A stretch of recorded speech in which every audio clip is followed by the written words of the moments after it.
بسم اللہ الرحمن الرحیم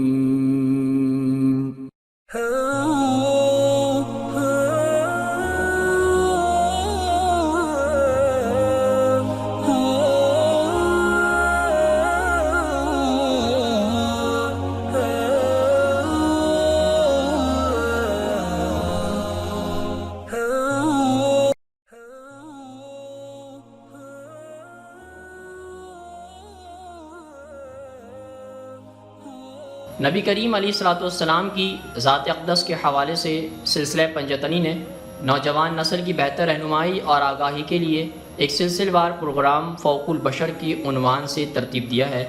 آج ہم انشاءاللہ اس سلسلے کی اگلی قسط کا آغاز کرتے ہیں۔ باوجود اس کے نبی کریم صلی اللہ علیہ وسلم نے مکہ میں ٹھہرنے کا کوئی عندیہ بھی نہیں دیا۔ بظاہر جیسے ہوا کرتا ہے بے چینی ظاہر کی، اور نہ ہی وہ مچل رہے تھے۔ مکہ میں ٹھہرنا تو دور کی بات، انہوں نے اس شہر کو نئی اسلامی ریاست کی انتظامیہ کا مرکز بھی نہیں بنایا۔ وہ گھر تو پہنچ چکے تھے، لیکن شاید اتنے سالوں کے بعد گھر ان کے کوسوں دور ہو چکا تھا، جیسا کہ اب جا کر مکہ بے شک ان کا بن چکا تھا، لیکن وائے انسان وہ اب مکہ کے نہیں رہے تھے۔ نفسیات کی زبان میں یوں کہیے، یوں واپس آ کر انہوں نے خود کو واپسی کی ضرورت اور طلب سے ہمیشہ کے لیے آزاد کر لیا تھا۔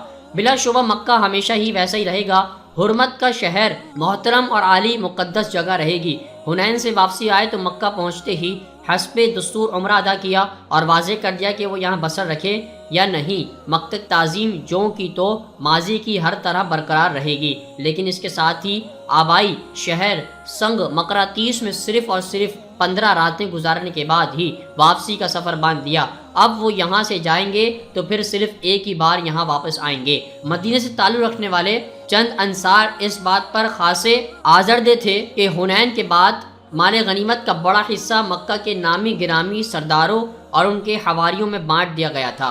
اب آپ علیہ الصلوۃ والسلام نے واپسی کا رخت سفر باندھ کر واضح کر دیا کہ بھلے مکے کی اشرافیہ ان کے قبائلی بھائی بندوں کی ہاتھ اونٹ اور مال دولت آئی تھی، لیکن مدینے کے حصے میں وہ خود بنفس نفیس چل کر آ رہے تھے۔ انہوں نے اپنا آپ ان کے حوالے کر دیا تھا، تم مجھ سے ہو اور میں تم سے ہوں، میں تمہارے بیچ رہوں گا، تمہارے ہی بیچ مر جاؤں گا۔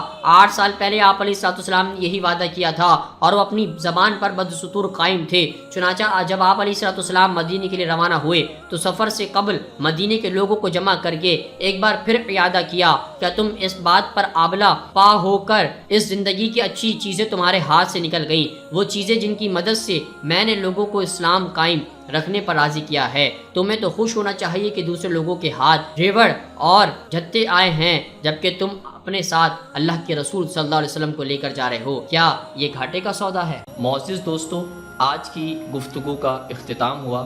انشاءاللہ کل آپ سے پھر ملاقات کریں گے ایک نئے ذکر اور فکر کے ساتھ۔ اپنا بہت سارا خیال رکھیے گا۔ اللہ حافظ۔